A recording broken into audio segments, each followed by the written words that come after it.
La TVA, c'est la taxe sur la valeur ajoutée. C'est un impôt indirect qui est collecté par les entreprises lors des achats de leurs clients et qui est reversé à l'État par ces entreprises.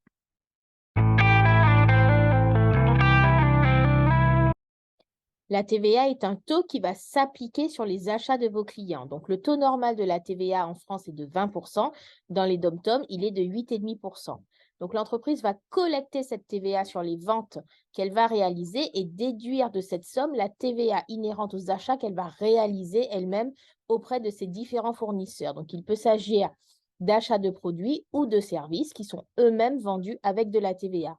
Donc, il y a un grand principe dans cette notion de TVA, c'est qu'une entité juridique, qu'elle soit physique ou morale, ne peut pas collecter la TVA si elle ne la reverse pas et elle ne peut pas la déduire de ses achats si elle ne la collecte pas.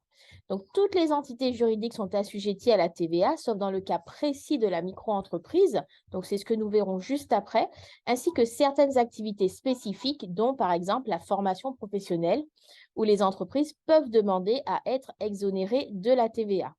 Elles ne pourront donc pas facturer la TVA à leurs clients, ni la collecter pour la reverser à l'État, ni la récupérer sur les achats qu'elles vont réaliser.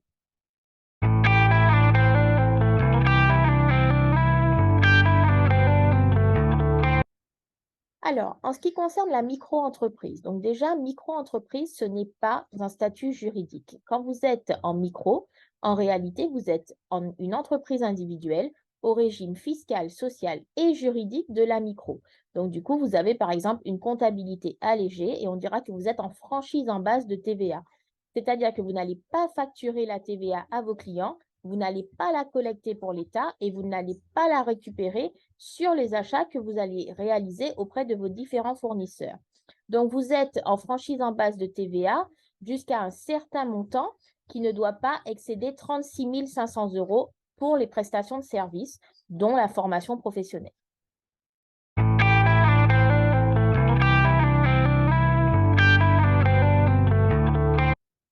Donc, dans le cadre de la formation professionnelle, vous avez l'obligation de procéder à une déclaration d'activité auprès de la DRITS de votre région.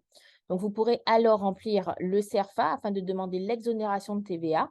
Donc, il faut savoir que le simple fait de détenir votre numéro de déclaration d'activité ne constitue qu'un enregistrement auprès des services compétents de votre entreprise, donc en tant que prestataire de formation. Ce n'est pas un agrément, comme on le lit souvent sur les réseaux, et vous n'êtes pas exonéré d'office de TVA parce que vous avez procédé à votre déclaration d'activité. Seule la complétude du CERFA de demande d'attestation pour l'exonération de TVA des organismes de formation professionnelle continue vous permettra donc d'être exonéré de cette TVA. Donc, être exonéré de TVA dans le cadre de la formation professionnelle, ce n'est pas une obligation. Par rapport au principe que je vous évoquais précédemment, choisir d'être exonéré ou pas est une stratégie. Si vous avez des charges locatives, des charges de fourniture, des charges de prestataires qui ont fait le choix de facturer la TVA, vous pouvez ne pas demander l'exonération pour collecter la TVA pour l'État et la déduire de vos achats. Vous devrez alors la facturer à vos clients. Si vos clients sont pour la plupart des professionnels, cela peut être intéressant pour eux que vous facturiez la TVA. Il faut que ça le soit également pour vous. Pour résumer, il n'y a pas d'intérêt pour vous de collecter la TVA et de la reverser à l'État si vous n'avez aucune charge ou très peu et donc que vous n'avez pas en fait de TVA à récupérer. L'exonération de TVA est réalisée pour une activité précise. Donc, en l'occurrence, dans le cas précis que je vous évoque, l'activité liée à la formation professionnelle, c'est-à-dire les actions de formation, le bilan de compétences, la validation des acquis par l'expérience et la formation par apprentissage. Donc, si vous avez plusieurs activités, ce n'est pas la totalité des services que vous allez facturer qui seront exonérés. Donc, si on prend par exemple le cas d'un professionnel du web, son activité principale, c'est donc la réalisation de sites Internet pour laquelle il facture de la TVA à ses clients.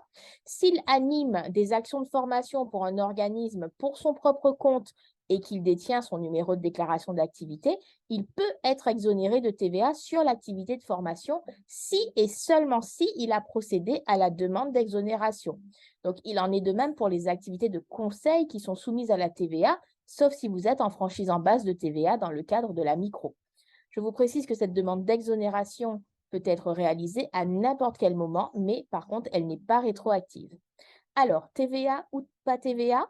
J'espère vous avoir aidé à y voir plus clair. Si vous souhaitez que l'on en discute et que je vous accompagne dans vos démarches, contactez-moi via les réseaux ou grâce à mes coordonnées que je vous communique à la fin de cette vidéo.